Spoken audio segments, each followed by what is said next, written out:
muchísimas gracias a todos por compartir nuevamente con nosotros este espacio tan querido. Ya hemos recibido a varias personalidades, a compañeras. Mari fue también un libro vivo, sí, y cada vez nos damos cuenta cuán enriquecedor resulta este espacio, este intercambio. Esta tendencia del libro vivo, Dori me estaba preguntando, se inicia en Copenhague en el año 2002 aproximadamente. Inicialmente era para darle voz a las personas que no podían expresarse, personas que sufrían bullying, inmigrantes, personas que a lo mejor no sabían cómo comunicarse. La Biblioteca de Copenhague le abría un espacio y se comunicaban. Como se dan cuenta, el encuentro es íntimo, no es una conferencia, no es una charla abierta al público. ¿Por qué? Porque la persona que viene a hablar nos cuenta algo muy importante de su vida, de su corazón, nos abre su corazón. Si tiene un libro, hay veces hablan de su libro, o hay veces hablan de un capítulo, hay veces vienen con un tema hecho y terminan hablando de otra cosa. Todo lo que le es grato a su alma, a su corazón, lo empiezan a contar. Y nosotros que somos los lectores, le escuchamos. Al terminar el encuentro, que digamos lo vamos a llevar por 45 minutos a más tardar, pues se pueden hacer preguntas y cerramos en 1 hora. Así que todo este espacio es tuyo y estamos felices de poder compartirlo contigo. Gracias, muchísimas gracias. Gracias. Sí, aquí hay 3 personas. Cristina, está Mari y está Doris. Son personas que desde que leyeron o desde que nos conocimos, fluyó la energía de la creatividad y de la cooperación. Eso es desde el primer momento. Y bueno, ¿y cómo se fueron tejiendo eso para que yo esté aquí? Bueno, así. Y bueno, ya que estamos aquí, yo estoy con mi rol de escritor, no de curandero ni de, Chamán. de chamán. Entonces voy a poner ese rol, voy a ser fiel a... Y yo creo que devenimos escritor, nadie nace. Eso es una realidad, nadie nace. Yo podría decir, hace 5 minutos o 3 minutos antes estaba pensando y decía, si no, yo nací. Pero ahora me viene que no es cierto. Uno deviene. Puede tener la posibilidad, puede tener talento, pero puede no devenir porque no le dio el empuje que tenía que darle. Entonces, es eso. Entonces yo quiero contarles que, por ejemplo, este es un libro más viejo en su redacción, pero es menos afortunado que estos. Sí. Este me tocó escribir y este libro me dio también la pluma. La pluma quiere decir el hecho Escribí. de escribir y que te guste lo que escribí, o que diga es coherente, sí vale. Porque muchas veces lo que escribimos no es así, no vale nada. Nosotros somos nuestro peor crítico. Los escritores, su peor crítico es él mismo. Y bueno, entonces, y este fue así, pero este me permitió, ¿por qué? Porque este es una novela política y de amor.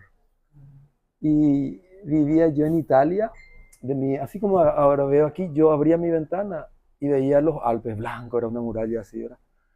Y ahí hubo la elección en Paraguay. Ese proceso de elección, 10 días antes de la elección, en el 2008. Entonces yo tenía una vida maravillosa, estaba terminada una película, me llamaban de aquí para allá, entonces tenía plata también, entonces no estaba preocupado por otras cosas. Entonces, plata no digo rico, pero tenía por lo menos para pagar los alquiler, tenía, ¿verdad? Entonces, y quería venir a Paraguay porque escuchaba que en Paraguay sucedió una revolución. Yo estaba hace años, hace 10 años que estaba en Europa. Y dije, ay, mira tal cosa. Y abría tal cosa. Y leía. Y empezó este libro, esos 10 días antes.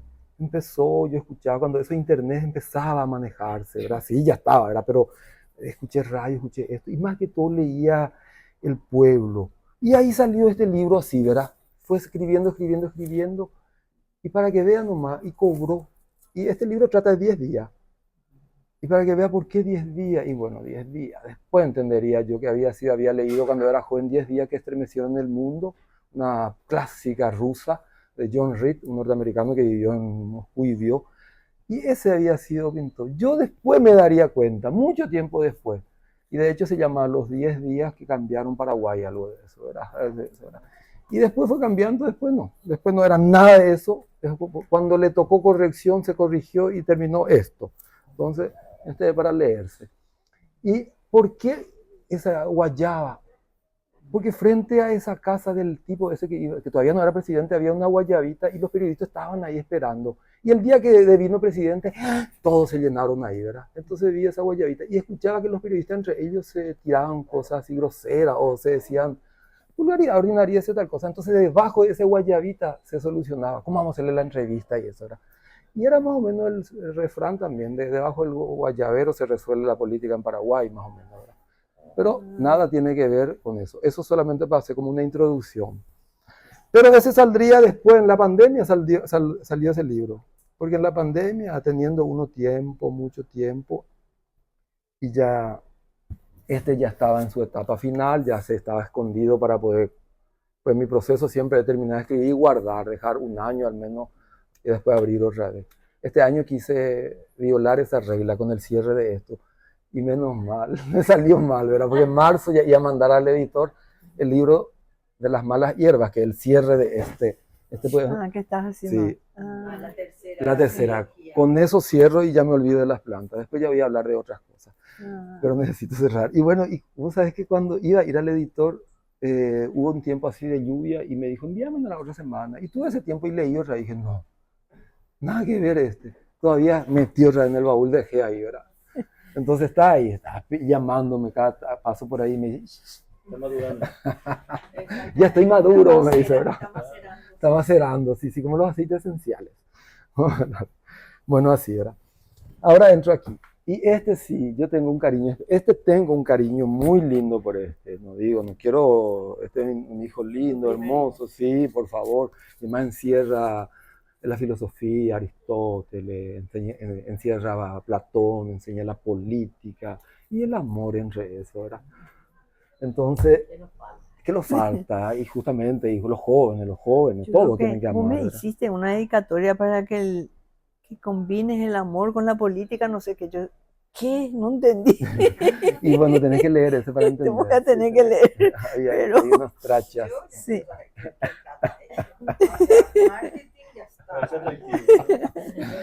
Bueno, y ahí salió, ¿verdad? Salió ese libro. Salió ese libro y bueno, es un hijo querido. Y es solo él no es como esto.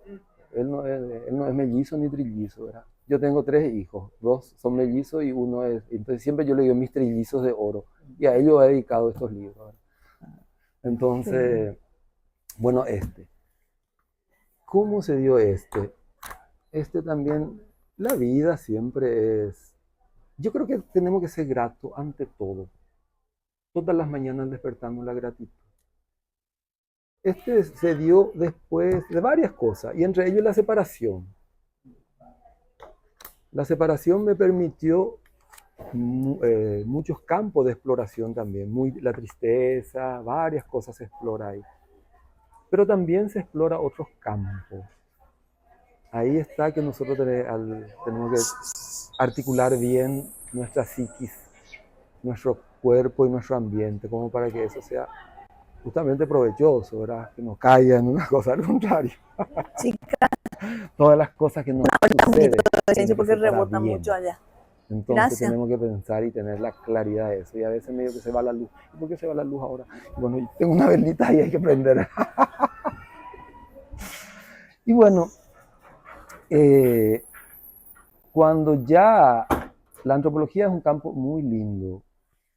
Y muy lindo porque te mete con las comunidades directamente. Y antropología uno puede hacer también. Antropología no es solamente comunidad indígena. Yo, por ejemplo, podía haberme dedicado a hacer antropología de la aristocracia y solo estudio la aristocracia europea del norte de Italia porque los del sur ya no son tan aristocráticos. Podía haberme decidido, pero no me interesaba eso. En Italia me dedicaba a antropología de la periferia, si quieres llamarle, trabajar con los inmigrantes que llegaban y necesitaba ese puente para entender la cultura. Bueno, pero así era, cuando termino la universidad, que yo ya no quería ni estudiar, ya había estudiado todas mis universidades, pero en Italia no aceptaba mi título, entonces me dieron una bolsa de estudio maravillosa y realmente maravillosa. La Universidad de Trento es una universidad impresionante, el costo es altísimo y no iba a tener nunca, pero la suerte sucede, por eso creo mucho. Aparece una madrina de esa y me organizó y entré en la universidad, entré así, una puerta inmensamente grande. 2 años y medio justito, el día que terminaba mi beca, el día que yo recibía mi título y salía de ahí. Al otro día me llaman para trabajar en el cine. Y bueno, y así es, ¿verdad? No, yo estaba muy bien, no, pero después la propuesta era maravillosa. ¿Hiciste una película? Sí, y me llaman, me invitan para venir y el proyecto era 6 meses, ¿verdad? No, tenía que venir a Latinoamérica. Yo como antropólogo ya trabajar con una comunidad indígena en el Amazonas. Y bueno, la propuesta era muchas cosas. Primero, en donde yo estaba, de ahí a Milano, de todo el tiempo Milano, el mundo del cine, ahí se fue tejiendo lentamente. Así como se teje un guión, se va tejiendo, ¿verdad? Y después vine, ¿verdad? Por un proyecto de 2 meses solamente para entender, estudiar y hacerle un primer estudio de esas comunidades. Y con esa, cuando llegué el estudio ese, ya el proyecto era mío. No le iban a dar a otro cuando ya se mandó un estudio, todas esas cosas. Y 2 años me llevó, al final. Un año trabajar en la después de ahí a Roma, a Chinachita para la edición, porque era en guaraní también, para que vean cómo el idioma puede salvar el mundo. Y el director escuchó que yo podía ser paraguayo, porque vio que yo estaba trabajando con unos chicos, unos italianos ahí, y vio, y juro, él es italiano, tiene una posición indígena. Y me mandaron llamar y, bueno, y ahí, sí, yo soy indígena. El indígena vende, chicos. Pero no es que yo me vendí como indígena, yo soy indígena. Nosotros paraguayos tenemos que aceptar ese aspecto nuestro, ese 50% que tenemos. Y ahí empieza una reivindicación hermosa. Y bueno, y ahí empezó, y ahí me vine yo, y hay una película, estaba en YouTube, está Beer Watcher, en italiano se tradujo como La Tierra de los Hombres Rojo y en todos los idiomas. 2 años que viajamos otra vez a presentar, estuvimos en Venecia, estuvimos entre los principales y los indígenas, mis 5 indígenas se iban conmigo, por supuesto. Después toda Europa recorriendo para presentar esa película y eso después, basta, ya no querían saber nada y renuncié a eso. Porque ya no tu cabeza ya no daba más y ya estaba para otras cosas. Después me fui con un español, con un francés que me invitó también para el Amazonas y ese fue un proyecto para mí fantástico, porque conocí a un pueblo oroguarí, un pueblo que apenas salía de ser silvícola, ¿verdad? Entonces fue una experiencia hermosa. La película después naufragó, tuvo graves problemas, pero el papel antropológico fue maravilloso, para mí fue hermoso, fue un regalo de los dioses, vivir con unas comunidades así. Y bueno, y como entonces, como antropólogo, vos te vas viendo muchas cosas, y vas observando, y como a nosotros la primera cosa que nos enseñan como antropólogo es el tacuino, el cuadernito. Un cuadernito tenés que tener contigo, chiquitito nomás, ¿verdad? Tenés que anotar y eso, ¿verdad? Y el trabajo es eso, el del antropólogo, es etnografía, cosechar la cultura, agarrar eso. Y de que cuando la cultura es desde que cuando vos estás durmiendo, vos dormís de una forma, es cultural. No todos los pueblos duermen igual. Muchos usan cama, otros usan somnier, otros usan hamaca, otros usan en el piso directamente. Entonces hay muchas formas. Imagínense, no solamente eso por decirte, hasta la forma de hacer el amor, es infinita forma por decirte, es cultural todo. Entonces cuando vos te encontrás con una cultura, todo te vas anotando. Pero bueno, si vos querés ser preciso en algo, ¿no? Entonces no te vas a quedar como un antropólogo genérico nomás. Así como, entonces vos tenés que elegir un campo. Y yo empecé, primero luego que tengo una fascinación siempre por los ancianos, las ancianas, por las historias. Y me acercaba mucho a ellos, trabajaba mucho con ellos. Y después las plantas son fundamentales. El motivo de conversación con ellos es una planta. ¿qué voy a preguntarle a él para que me haga caso? Espera, que esta planta, y digo, vos no te interesa tanto la planta, te interesa saber esa ancianidad y nada, pero ahí vas a entrar. Y bueno, y así empezó, ¿verdad? Así empezó, y empezó un trabajo científico que se llama El libro de la abuela Paulina. El libro de la abuela Paulina es un libro, sí, después se tradujo en italiano, La botica de la nonna Paulina. Y después, bueno, y presentamos en Italia, en el Salón del Libro y todo eso, ¿verdad? Pero fue ahí nomás. El mundo científico es poco interesado a las cosas.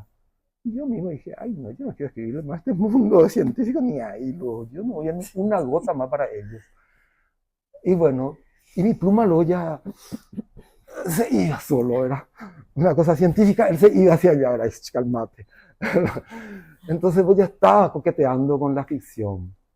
Y después de haber trabajado en esa película, todo eso, pues en la película trabajar, que es lo que a mí, mi rol era, primero antropólogo, después del antropólogo, el director me dijo, no, la dirección de casting vas a hacer vos, pero yo, no importa, te vamos a poner a alguien que va a aprender, va a ser tu asistente y vos vas a hacer, porque por la facilidad de dominio, el idioma, de esto, de aquello, entonces, y bueno, y así vas creciendo también y vas agarrando, vas incorporando cosas.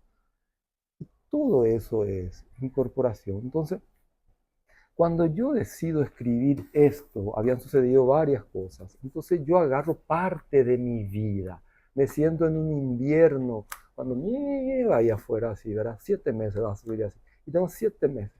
Entonces, tipo, en abril, final de marzo, poner que el 21 de marzo en Europa entra la primavera, ¿verdad? Yo el 15 por ahí terminé. ¿Verdad? Y después escondí, después pasaría como 2 años para sacarle y revisarle, ¿verdad? Entonces así era, por decir. Entonces ahí empieza la aventura. Y yo cuando abro ya en Paraguay, estando ya en Itacurubí, por eso Itacurubí es mi espacio sagrado.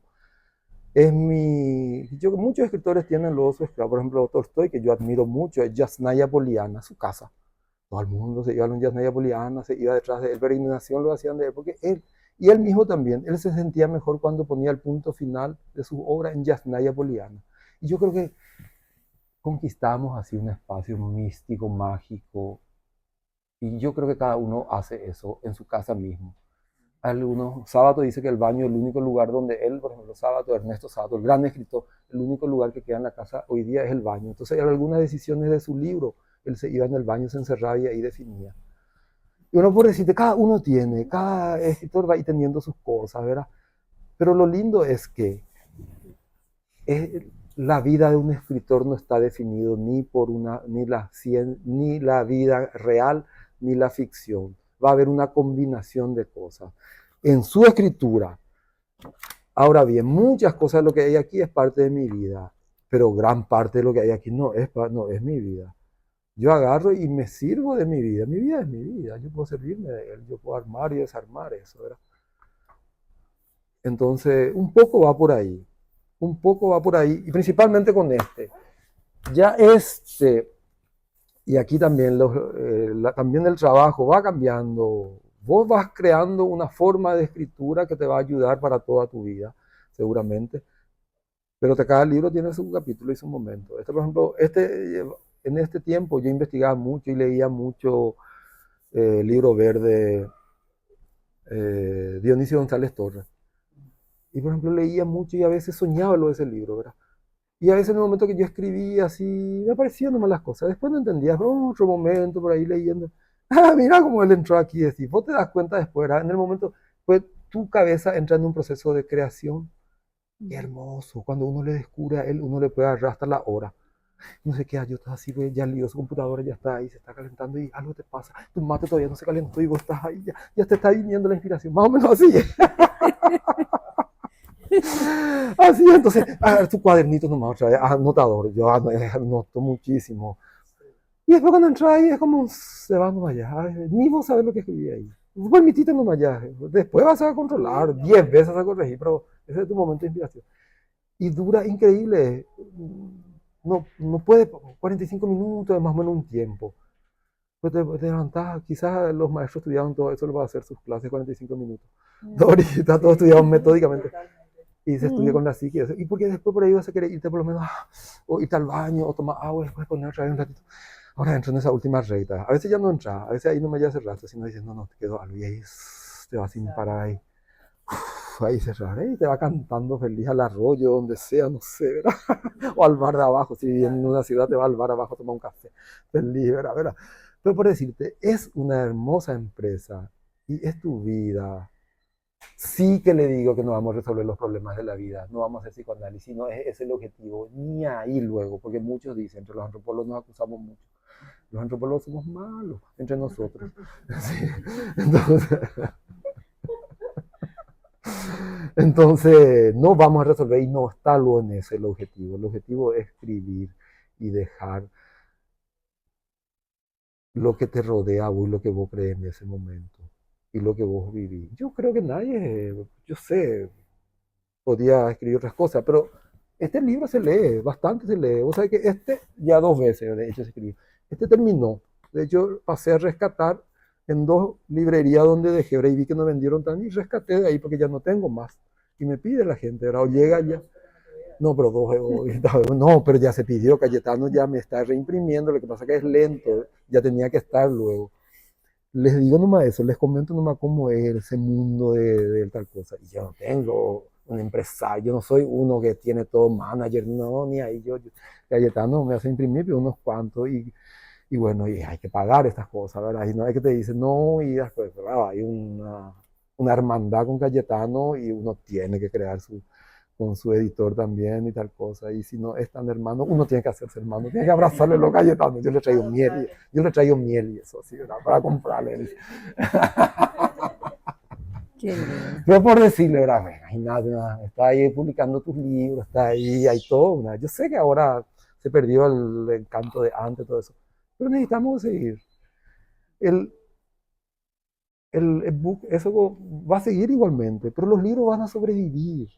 Van a sobrevivir. Y más allá de eso también, no seamos tan neoclásicos. La palabra es lo que tienen que sobrevivir. Si un tiempo era papiro, cuando nos dejamos el papiro, ay, no, yo mi papelito quiero, yo quiero abrir así. No, no dijimos eso. Seguramente quizás se dijo también, ¿verdad? Yo mi papelito quiero abrir así, quiero poner a mi lado una almohada para dormir. Y yo tapar con mi papiro. Fue por decirte, ¿verdad? Entonces, quizás desaparece que también, pero son las palabras lo que nosotros dejamos, y las palabras lo que nos tienen que escribir. La misión del escritor es articular palabras y dejar palabras.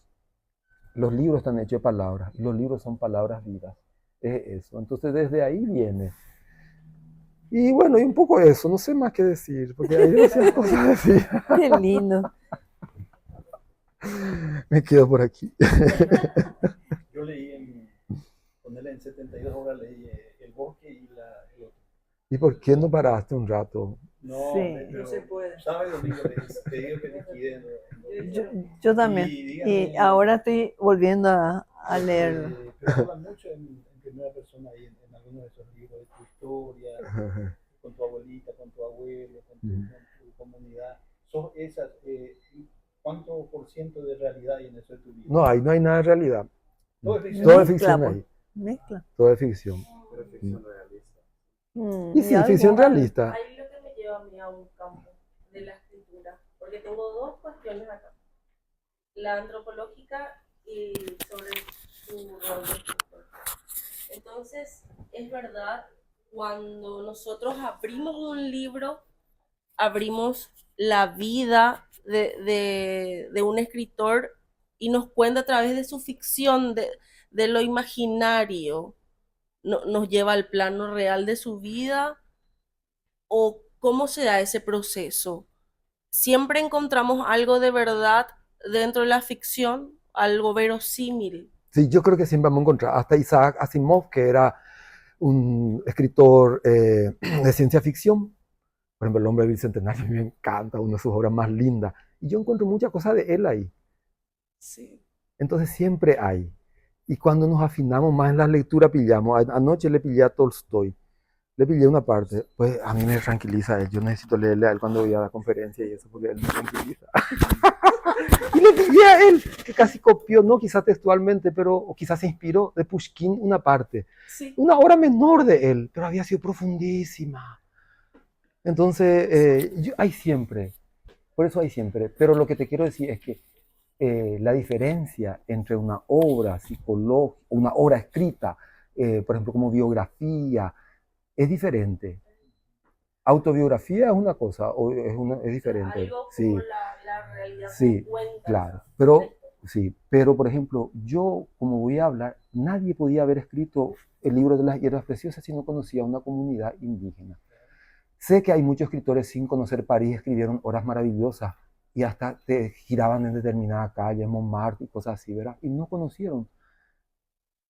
Pero París es París, París lee muchos libros, estas cosas. Esto, una persona que no ha conocido una comunidad o que no ha vivenciado, no va a poder escribir así. No va a poder compenetrar con Sí. eso. Y Y ustedes vos sintieron el decís, sudor, se le quedó el sudor y todo de eso, olieron y eso. Eso, por ejemplo, una persona que no ha entrado ahí no va a Olor a poder carbón, transmitir. a fuego. Olieron eso el carbón y eso, Sí, ¿verdad? Se sí, entró ahí, ¿verdad? se entra, claro. Y bueno, es ahí donde no es la literatura realista precisamente, ¿verdad?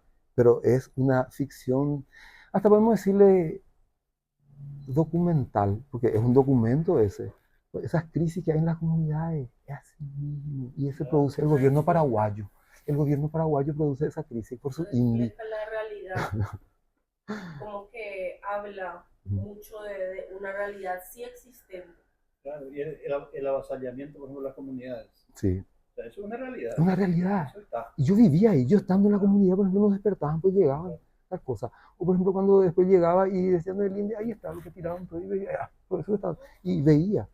Entonces hay mucha realidad. Hay una parte muy dolorosa en este libro, la muerte de la abuelita, y vos sabés que yo asocié con la muerte de mi mamá también. Mi mamá nunca tomó una gota de alcohol, pero murió a los 84 años, prácticamente de cirrosis hepática, por las pastillas que los médicos le dan legalmente, ¿verdad?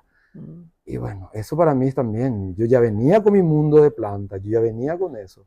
Pero cuando yo me voy, después muere ella conmigo, yo estaba en el hospital con ella, en un hospital privado, tal cosa, tal, en Pedro Juan estábamos ahí. Pero todo es mafia, todo es mafia. Después querían rehabilitarle como para cobrar más. No, déjenle ya ahí, Sí, ¿verdad? tranquilo. Déjenle ya, pues ya le mataron luego, ¿verdad? Y cosas así. Y después cuando nos vamos después para llevar su ropa, porque ahora pues hasta ese culto del muerto cambió todo. Sí, Nosotros ya no le bañamos, que tiene que una empresa. Y cuando me voy para llevarle, le veo allá a mi mamá desnuda en una camita. Ese es el reflejo con la abuelita. sí, qué pena. Pero sucede así mismo en las comunidades indígenas y entre los blancos. Nosotros somos malísimos con ellos porque el gobierno nos pone un chip de que tenemos que despreciarle a ellos. Y nosotros agarramos nomás ese chip. Yo no digo el gobierno de esta época ni nada, sino que es un sistema político eh, de menospreciar a las poblaciones indígenas originarias de aquí y por un interés, por supuesto, también, porque tienen tierra, poca tierra ya queda, casi muy poco bosque, pero todavía queda, pues. Y hasta no sacarle todo, quizás va a seguir siendo así. O hasta que ellos no desaparezcan. Qué pena. Es duro eso. Yo creo que no van a desaparecer porque ellos también tienen, pero bueno, la calidad de vida es terrible. Hoy día la calidad de vida ya no hay nada. Hace 50 años era diferente, podríamos decir, porque se podía sobrevivir comiendo palmito, comiendo cosas del bosque. Hoy día no hay más el bosque, no hay más el bosque. Y esa es la realidad. Por eso en esto insistió tanto, en este libro, para los que leyeron, se insiste tanto. Y eso también viene todo, hay todo un trabajo también, no, no es mi pensamiento solamente. Otro Francis ya pensaba así. Las estancias de la patria también tienen un poco eso, ese bosque, ese campo que cada uno tiene que tener, que necesariamente para su buen vivir. Yo sigo creyendo la posibilidad de que Paraguay pueda llegar, volver a recuperar eso. Hay. Paraguay es un país muy chiquitito, 7 millones de habitantes, 406.000 kilómetros cuadrados, increíble. Italia es más chico que Paraguay, territorialmente, y tiene 60 millones de habitantes. Imagínate, imagínate, 150 millones y es una isla, un cuarto de lo que es el Paraguay prácticamente, quizás. Y bueno, entonces así. Entonces hay espacio, yo creo que hay. Bueno, yo me fui, discúlpame, perdón. Y desde lo antropológico, el trabajo antropológico que se desarrolla tiene mucho que ver con el quehacer de lo que vos estás estudiando, de su entorno, de lo que siente, de las emociones. Y eso como que se ve reflejado en lo que vos escribís o eso sale totalmente de tu campo literario. Entonces, por ejemplo, en este libro aparece y justamente esas idas y vueltas de la gente que iba a buscar, eso es real. Esos mismos brasileros que se enfermaron de cáncer, ellos se enfermaron porque su casa llena de aire acondicionado y ellos viven alrededor de soja, lleno de soja y viven ahí.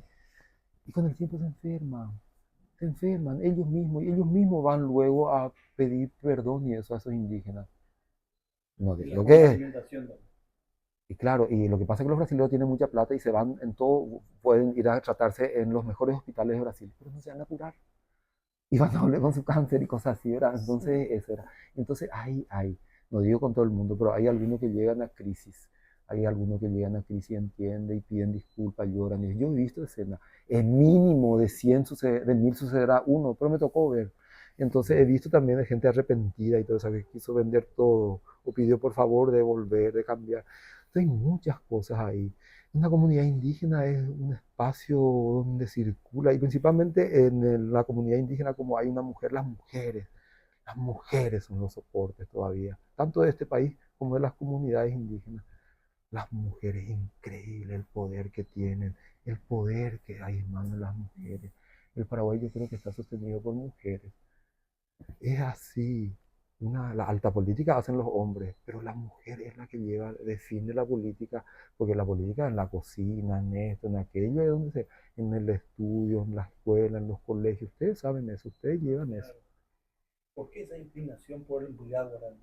¿Usted es Mbuyá guaraní? No, Porque el Mbuyá guaraní es la parcialidad que acapara el sí, libro. y bueno, Y uno lee, pues yo estoy en la biblioteca, uno lee, y esa parcialidad es realmente la más combativa en la defensa de su cultura. así mismo es. Sí, Sí, entonces a mí si me no tocó, explica un poco eso. yo nací en Amambay, entonces me toca, yo soy descendiente paita huitera. Y trabajé también. Quiero entrar en mi libro, ¡pay! Pero tengo que terminar con los Buda, ¿verdad? Por parte, vamos a decir, y no la mente mezcla todo y sale un popurrí. Entonces, y bueno, yo trabajé con ellos. Yo estaba trabajando en el Amazonas, cuando esa película que le conté, la segunda película, que La felicidad bajo la sombra, Happy Night in Darkness, ese, por ejemplo, me tocó y terminó mi trabajo. Y el director me dice, no puede dejarme, yo me voy, ya está. Mi avión me espera. No, por favor, me pidió. ¿Verdad? Y un mes más me pidió para quedar, porque faltaban algunas cosas, necesitaba que le ayudaran. Y me pidió, por favor, para que se dé el primer día la acción, el rodaje, y después, él va a estar tranquilo después en eso. Porque, dale, está bien, se vuelve a firmar otro contrato, se duplica el caché y cosas así. Y le digo, bueno, ¿sabes qué? Ya que no me voy a volver porque ya voy a perder lo que tenía que ir, yo estaba de Italia.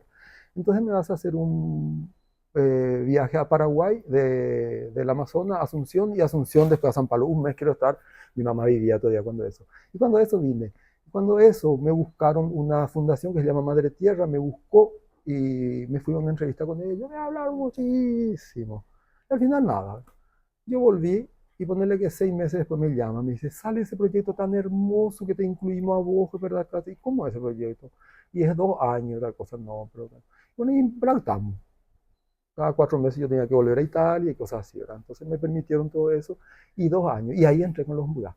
Y yo dije, no, yo no quiero ir, el antropólogo, pues, no, y hago el informe y me voy. Yo dije, no, yo me quería vivir con ellos. Ellos se asustaron, sí, no, yo prefiero vivir con ellos, o si no, al menos 15 días, yo no quiero ir y venir, no, además, yo no quiero estar con blanco otra vez con ellos, con toda la trupe detrás mío, no, si no, no va a haber, yo ya vi todas esas cosas, yo como antropólogo soy exigente también, entonces, y asistente me querían poner un blanco, no, yo voy a buscar para mi asistente, iba a ser un indígena, ustedes preocúpense ya eso, yo no me ya resuelvo todas esas cosas, que vea un blanco otra vez detrás mío ahí, no, o preguntando, no, tiene que ser un indígena, esa es una de las cosas que nosotros, y eso te ayuda a crecer muchísimo. Eso te ayuda a decir, anda, pues vele con la Esa abuelita. conexión que hay con las personas también. Y porque ellos son la llave, ellos te van a dar informaciones valiosísimas que ningún blanco te va a dar. Y esas informaciones, vos vas a utilizar vas a trabajar con esa información. Vos podés utilizar mal o bien. Vos como antropólogo podés escribir un informe como para destruirle a esa comunidad. Y para que, podés tal cosa, o elevarle. Yo también soy un lector Levi Strauss es un gran antropólogo que vino y él escribió obras muy lindas, fue muy respetuoso también con los Nambiquara, con los guaraníes, vivió en el Brasil, pero Nambiquara, descendiente guaraní, trabajó muy bien con ellos y tal cosa. Y él, yo también le leí mucho a él, le aprecié siempre a él y cosas así. Depende mucho también del background que tenemos cada uno. Por ejemplo, si mi background era difícil para que sea antropólogo de derecha, utilizando categorías políticas, no, casi no hay. Pero tengo que decirle que la antropología nace como una herramienta del imperio. Justamente los antropólogos, primeros antropólogos son los ingleses que van a India, China para estudiar las costumbres de ellos, para luego venir, fabricar productos y venderle a ellos. Así nace la antropología. Después se desarrollaría para otros campos. Pero más o menos entonces, vos como antropólogo y con la información, vos podés hacer cualquier cosa. Ahora bien, si vos convivís con ellos y vos la realidad y después escribís mal otra vez de ellos, entonces sos una persona despreciable, ¿verdad? Pues si te dieron ahí, te acogieron, te dieron y vos escupió otra vez en el plato de ellos, entonces sos una persona de mala leche. Entonces eso un poco. Entonces yo nunca podría escribir mal contra los Mbuyá.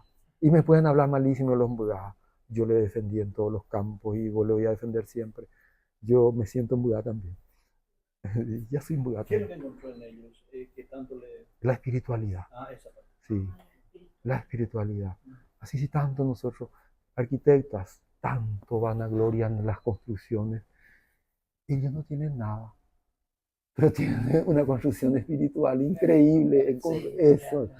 Entonces son eso. Vos cuando te encontrás con eso, y ahí como que hay en tu cabeza también, en todo tu background de conocimiento y tu background de necesidad de objetos tangibles, materiales. Había sido ahí también otro campo inmenso. Así como usted se imagina un hormiguero como ha de ser adentro. Imagínate. Y los campos espirituales, y que no solamente así, sino que se van a conectar todo así, ¿verdad?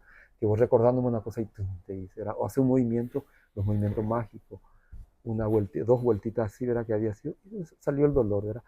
Pero todos esos conocimientos, ¿dónde están? Y eso es lo que tengo que recuperar. Y nosotros ya perdimos, pero ellos sí tienen.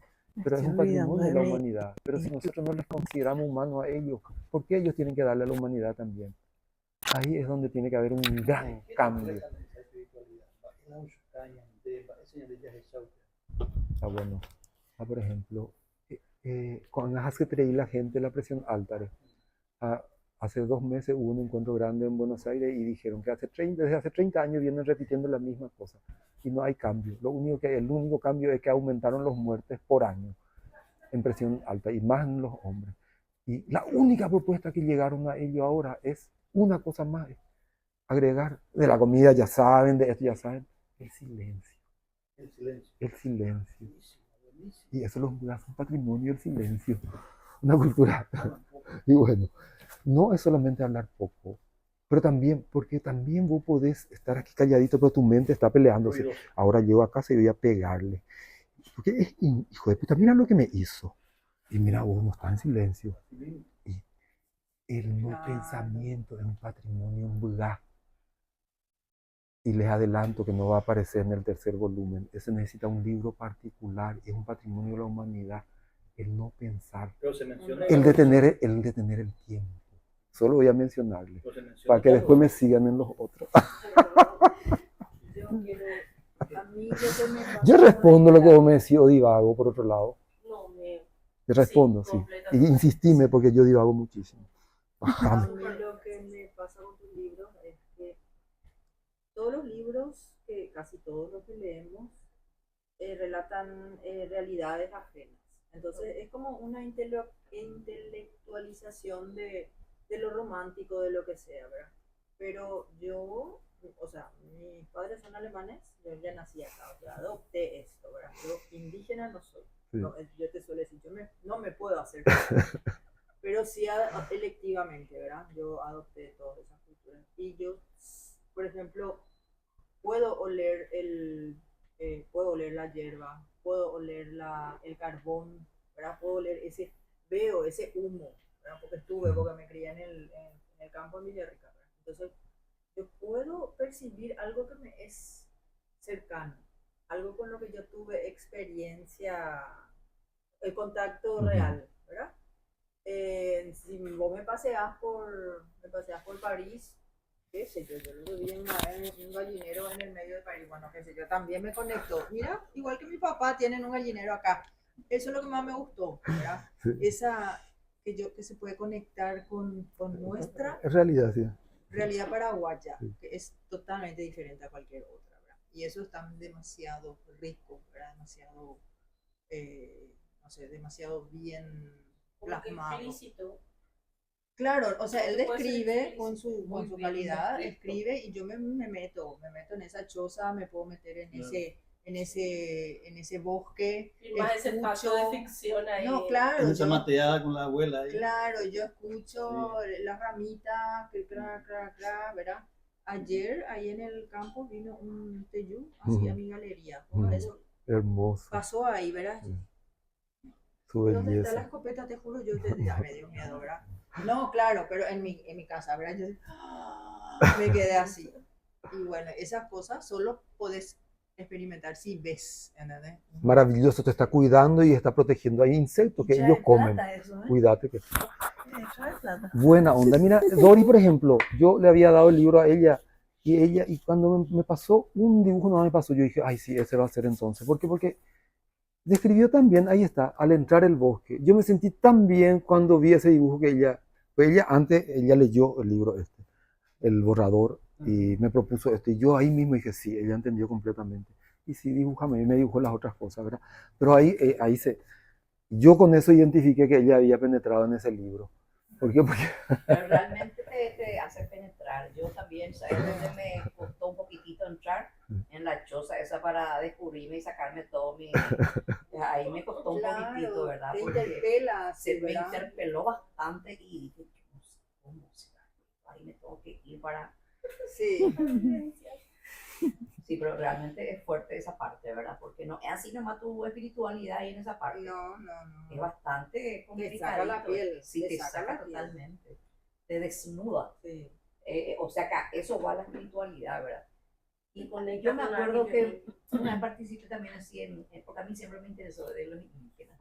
Me parece que me identifico también, seguramente que traigo alguna... totalmente. entonces, sí, por eso.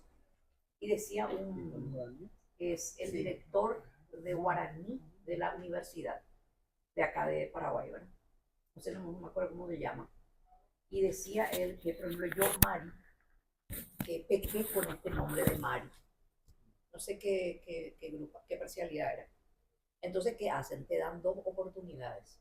Entonces, esa Mari, que hizo mal, que ensució su nombre, se le da la otra oportunidad de poner otro nombre, pero ese ya no tiene que ensuciar para poder ascender. Tipo, ahí la tierra no era de nadie, las frutas todas eran gratis, y cuando uno moría era como era estar así, en el cajón, no, ese dejó así, ¿verdad? Claro que Volver a tu, como el que está en la panza de tu mamá. Por eso que los cántaros fetales también, totalmente. para que se cree que de esa forma uno retorna a su lugar de origen, ¿verdad? Es algo tan místico, tan cósmico. Y es como un útero otra vez, te Sí, manda, y después de ahí vos te vas a volver a la tierra. A donde perteneces, Así es. Creo que no de donde sos. hacían eso, no sé en qué lugar, pero me explicó también que se me quedó esas cosas así tan... No, y entre tan Paraguarí, ahí se bellas. encontraron muchas las urnas funerarias, se encontraron muchos ahí entre Paraguarí, muchísimo, Perazo y la SUSNI cavaron mucho. Ahí en Museo Andrés Barbero hay mucho de eso. Al entrarlo está lleno de esas urnas funerarias. Pero tu libro a mí me... No sé. Voy a volver a leer ese No veía la noche que llegara para que yo pueda agarrar mi libro del bosque para leer. Era, no sé. Por eso después le recomendé a Don. Después ya comencé a recomendar. Y él también. Yo bueno, también promocioné muchísimo. Sí, bastante. No, y son libros prodigiosos, porque yo vivía y vivo en tiempos así muy intensos y muy lindos, pero creo que es hay determinada época de la vitalidad plena del ser humano. Y entonces me pongo luego también, vivo en el campo, tengo, por ejemplo, mucho de lo que dice aquí la última parte, para quien leyó, por ejemplo, su desesperación de que se le va a ir a perder todo, tal cosa, eso es real también. Yo realmente pienso, ay, ¿será que no se me va a perder todo mi conocimiento? Y se me va a perder. Y bueno, por eso armé el centro experimental. Ahí planté todas las plantas, por decirlo, era para que no se me pierda nunca. Tipo, esas cosas, era algo mientras yo estoy. Un legado. Momentáneo es, todo es momento nomás lo que vi. La vida es un momento. En fin, así terminó yo otra vez. Entonces, ¿por qué tenemos que buscar y afanarnos a la tristeza, al mal vivir, cuando que sí podemos vivir bien y disfrutar y hacer esas cosas que nos encanta, Qué conversar, lindo. escribir, leer? Profesor, quisiera terminar con esa sensación y ese espíritu que acá se desarrolló. Y da para más. El año que viene quizás podamos reunirnos en la placita como hoy no pudo ser por la lluvia. Pero muchísimas gracias en nombre de todos los participantes y en nombre de la Biblioteca del Congreso Nacional también por este tan rico intercambio. Entonces le quiero hacer entrega en nombre de nuestro director de un pequeño certificado de agradecimiento y vamos a posar para la foto. Muchísimas gracias. Me siento gratificado.